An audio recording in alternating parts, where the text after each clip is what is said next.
Salut, c'est encore moi, Jade Thomas. Si vous ne le savez pas encore, bienvenue sur ma chaîne YouTube dédiée aux plantes, aux potagers et aux petits jardins d'intérieur. On me conseille toujours de demander aux spectateurs de s'abonner et de liker en début de vidéo, alors voilà, je le fais. N'hésitez pas à me soutenir. Bon, je sens que je commence à trop parler. Passons directement au sujet de la vidéo d'aujourd'hui. Bonjour à tous. Aujourd'hui, je suis ravie de vous parler d'un sujet qui me passionne, le pétunia préfère des colibris. Dans cette vidéo, je vais vous dévoiler pourquoi cette plante est si attrayante pour ces petits oiseaux colores et comment vous pouvez l'intégrer dans votre jardin pour attirer ces visiteurs fascinants. Nous explorerons les différentes variétés de pétunia, leurs caractéristiques et quelques conseils pour en prendre soin. Restez avec moi pour découvrir comment transformer votre espace extérieur en un véritable havre de paix pour les colibris. Par Larry Hodgson, 21 février 2018. Le pétunia préfère des colibris. Colibri visitant une fleur de Pétunia excerta. Source, Bud, www.network 54. Comme l'été dernier, j'ai vu au Jardin botanique de Montréal un pétunia tout à fait nouveau pour moi.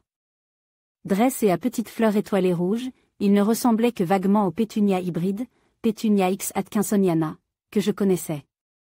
L'étiquette indiquait Pétunia excerta. Donc, c'était une espèce, pas un hybride.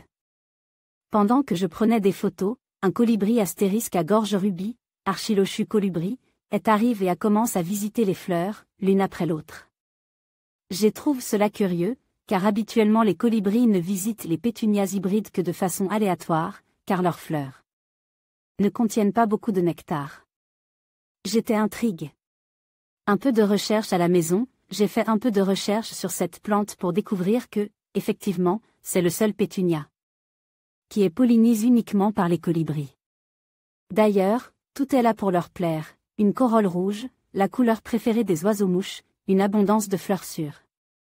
Une longue période et un long tube derrière la fleur riche en nectar. Les fleurs sont inodores, par contre, car les colibris ne sont pas attirés par les parfums.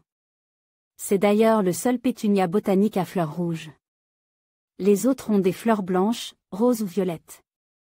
D'ailleurs, la coloration rouge des pétunias hybrides vient de pigments très différents de ceux de ce nouveau pétunia. Le pollen jaune sur la corolle rouge est dû au passage d'un colibri. Source, jardinière paresseux. Comme le nom, excerta, vient des étamines et du stigmate qui ressortent de la corolle, ils sont alors dits excertes, ceux qui sont places à l'intérieur de la fleur sont dits incertes. C'est encore une adaptation spécifique au colibri. En effet, pendant que le colibri plonge son bec dans le fond de la fleur à la recherche de nectar, son cou frotte sur les étamines. Excerte et prend du pollen que l'oiseau transférera à la prochaine fleur. Une symbiose parfaite. À peine trouve, déjà menace de disparition. Cette espèce ne fut que récemment découverte dans les cerrades sud-est du Brésil, 1987, et, tristement, on l'a considérée comme déjà menacée de disparition à l'état sauvage. Une expédition en 2007 n'a pu répertorier que 14 spécimens. Cette plante n'est pas menacée, contrairement à plusieurs autres, par la perte d'habitat suite à l'exploitation agricole ou à l'urbanisation. Du moins, pas encore, mais plutôt par l'intrusion dans son territoire d'un autre pétunia, P. axillari, blanc celui-ci. Il paraît que les deux s'entrecroisent allègrement et que les hybrides perdent les traits qui attirent tant les colibris. Le cultivé Pétunia excerta au Jardin botanique de Montréal en 2018, un très bel effet. Source, jardinière paresseux. Comme malgré sa rareté dans la nature, le Pétunia excerta n'est pas compliqué à cultiver. Traitez-le comme n'importe quel pétunia, tout simplement. Semez les graines à l'intérieur environ 10 semaines avant la date prévue de repiquage au jardin, pressant les graines dans la surface du terreau sans les couvrir, car elles ont besoin de lumière pour germer. Dans les régions aux saisons de culture longue, comme le sud de la France, vous pouvez même le semer en pleine terre. Les graines germeront dans une dizaine de jours à la température de la pisse. Quand le sol se réchauffe et qu'il n'y a plus de risque de gel, repiquez les jeunes plants en plate-bande ou en bac. Le Pétunia excerta préfère le plein soleil et un sol riche et bien draine. Plantez-le en massif ou encore, mélangez-le avec d'autres annuels. En plus des colibris, les papillons l'aiment bien. Par contre, la texture gluante de ses feuilles déplaît aux mammifères et donc les cerfs, lapins, marmottes et compagnie tendent à le laisser tranquille. Où le trouver? Cette plante n'est offerte commercialement que de façon très limitée. D'ailleurs, il n'y a qu'un an ou deux, la seule façon de l'obtenir était de connaître un botaniste, et pas n'importe quel botaniste, de surcroît.